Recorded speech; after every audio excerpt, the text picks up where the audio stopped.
Assalamualaikum warahmatullahi wabarakatuh. Akhirnya kita ketemu kembali pada pertemuan 10 untuk mata kuliah Pendidikan Jasmani Adaptif. Baiklah, saudara semuanya, pada awal kalender akademik harusnya pertemuan 10 ini kita sudah bisa tatap muka.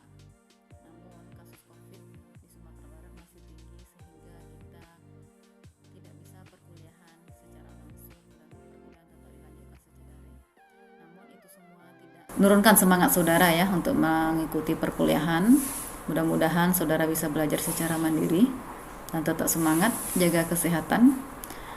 Baiklah, pada hari ini pokok bahasan kita yaitu tentang anak tunadaksa atau anak yang mengalami hambatan fisik. Nah, sekarang kita lihat dulu. Ada 3 kategori ya. Kategori untuk anak tunadaksa dalam program pendidikan jasmani adaptif menurut Tarigan. Yang pertama yaitu kategori pengembangan gerak. Jadi dalam pengembangan gerak ada 3 aktivitas gerak yang bisa dilakukan, yaitu gerakan yang berpindah tempat, gerakan yang tidak berpindah tempat, dan gerakan-gerakan keseimbangan. Yang kedua, kategorinya tentang olahraga dan permainan. Di dalam olahraga dan permainan ini, aktivitas gerak yaitu meliputi olahraga permainan yang bersifat rekreatif. Yang kedua, permainan lingkaran. Yang ketiga, olahraga dan permainan beregu. Yang keempat, olahraga senam dan aerobik. Yang kelima, kegiatan yang menggunakan musik dan tari. Ketujuh, olahraga permainan di air. Kedelapan, olahraga dan permainan yang menggunakan meja. Jadi banyak aktivitas gerak yang bisa dilakukan untuk kategori olahraga permainan. Yang ketiga, untuk kategori kebugaran dan kemampuan gerak. Aktivitas gerak yang bisa dilakukan itu, yang pertama aktivitas yang meningkatkan kekuatan. Yang kedua, aktivitas yang dapat meningkatkan kelentukan. Yang ketiga, aktivitas dapat meningkatkan kelincahan. Yang keempat, aktivitas yang meningkatkan kecepatan. Yang kelima, aktivitas yang meningkatkan daya tahan.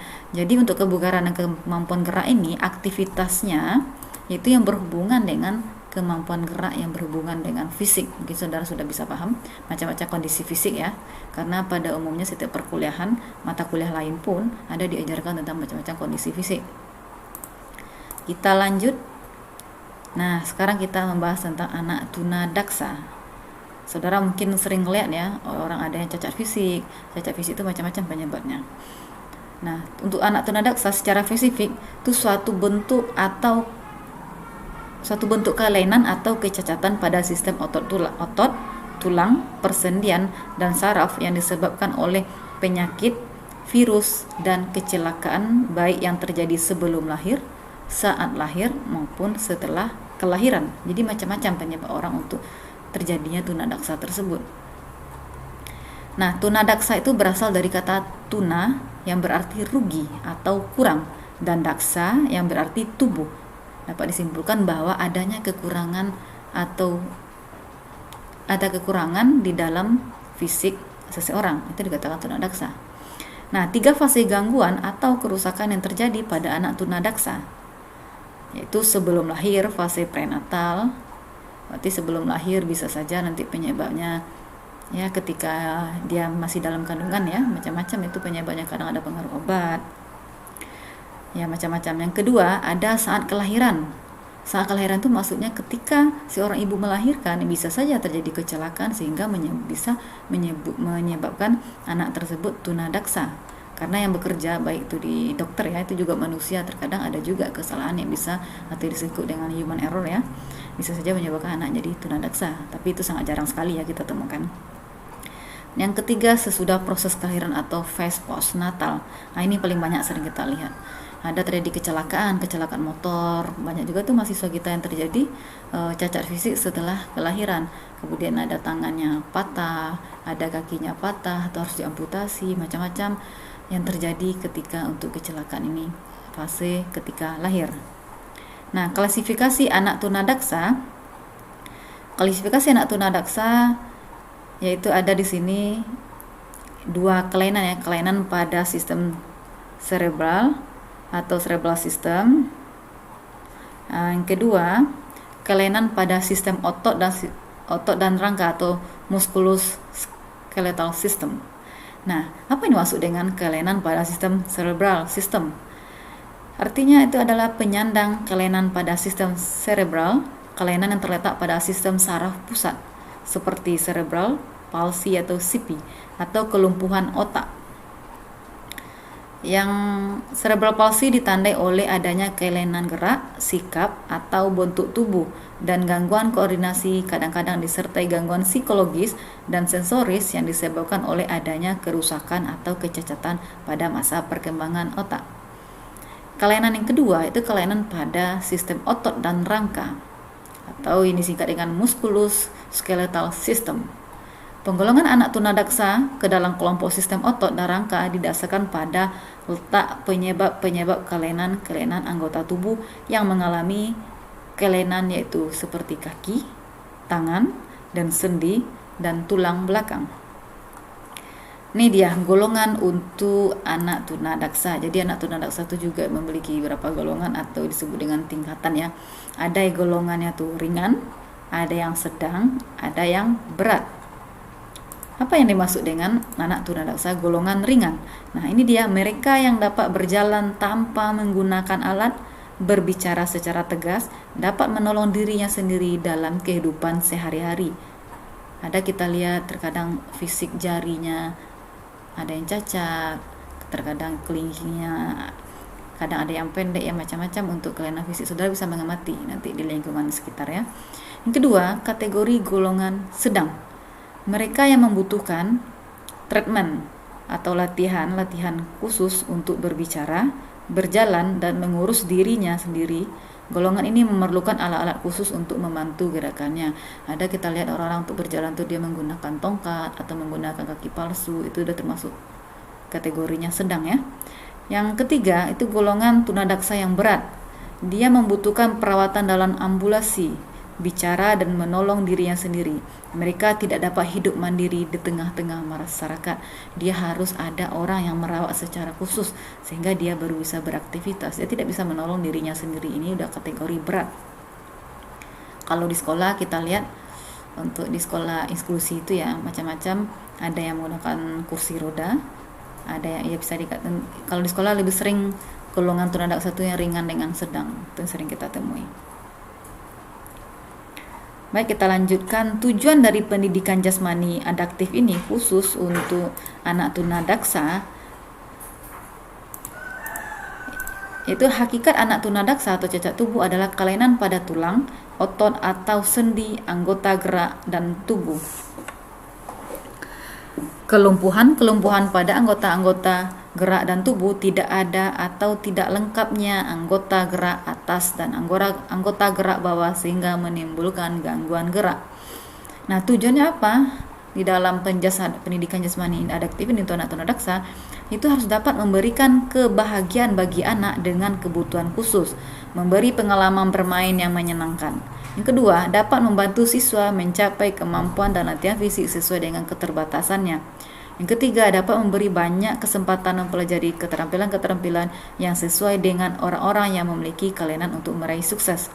Yang keempat, pendidikan jasmani dapat berperan bagi kehidupan yang lebih produktif bagi anak dengan kebutuhan khusus dengan mengembangkan kualitas fisik yang dapat diperlukan untuk memenuhi tuntutan kehidupannya sehari-hari.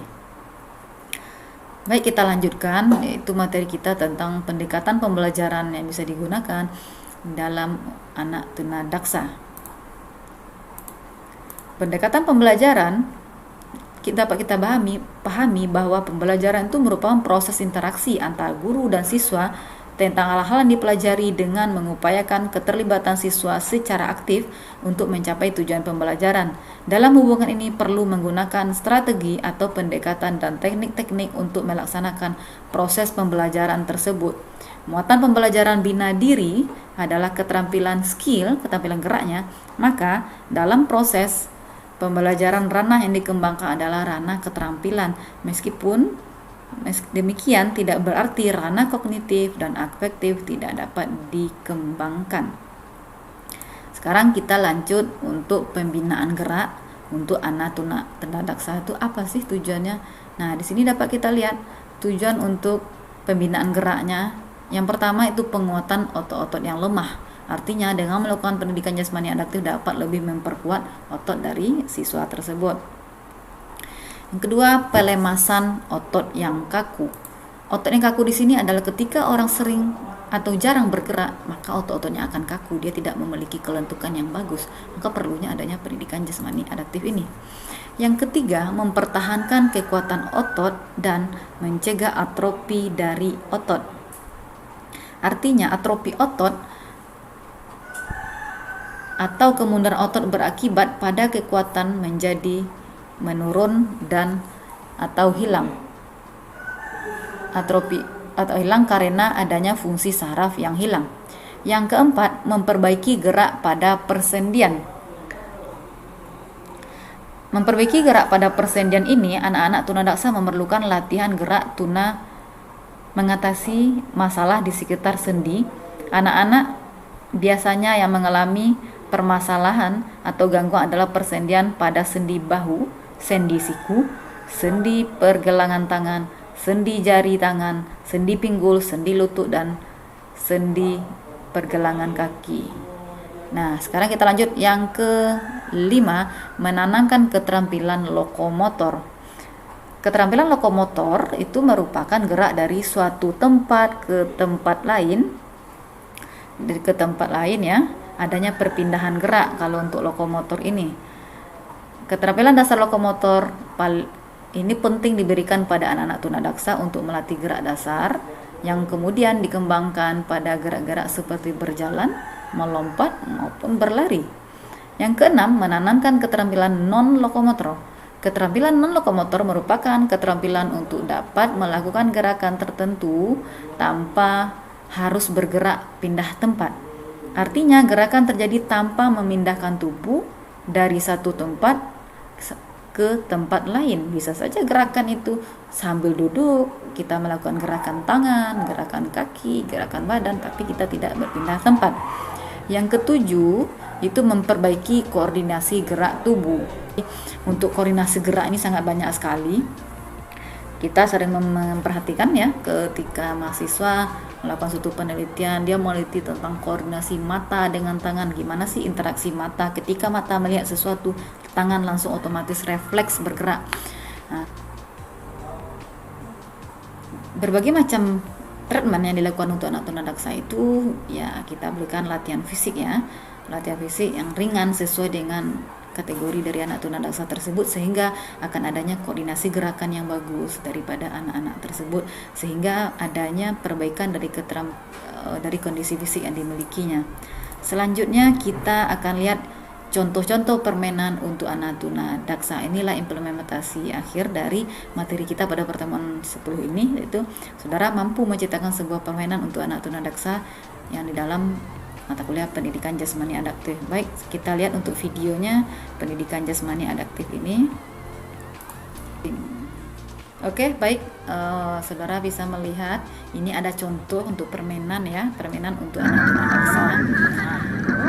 Ini anak tunadaksanya itu mengalami gangguan fisik ya, gangguan fisiknya yaitu kita anggap saja hanya butuh dia sambil duduk bisa bermain. Ketika kita dapat masuk face-to-face, maka saudara akan bisa merasakan masuk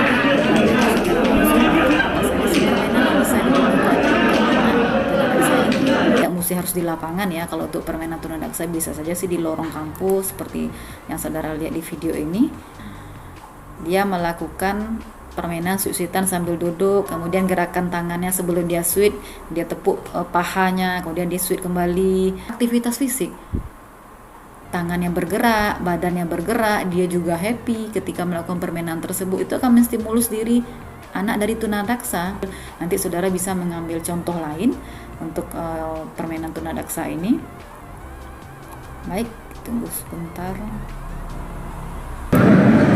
Ini dia duduk berpasangan saling berhadapan ya, kira-kira sampai 3 meter. Yang dekat-dekatnya dulu menggunakan ini bola tenis ya, bisa saja gunakan plastik ini menggunakan oleh anak-anak. Dia saling lempar-lempar, kakinya luruskan, kedua-duanya luruskan ke depan, kemudian saling berhadapan, ambil bola, lempar bola ke pasangannya,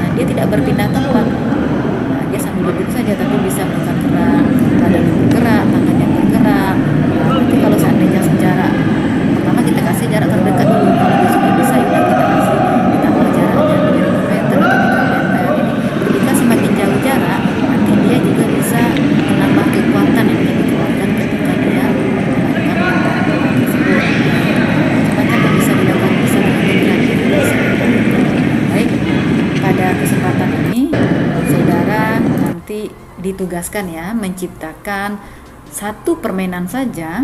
Saudara tulis sesuai dengan sistematikanya, apa nama permainannya, tujuan permainannya apa, kemudian jalan permainannya seperti apa, serta alat-alat yang digunakannya itu apa saja. Nah, buatlah bentuk permainannya, bisa meningkatkan kebugaran jasmani dari anak tunadaksa. Terima kasih atas perhatiannya. Cukup sekian, terlebih terkurang. Assalamualaikum warahmatullahi wabarakatuh.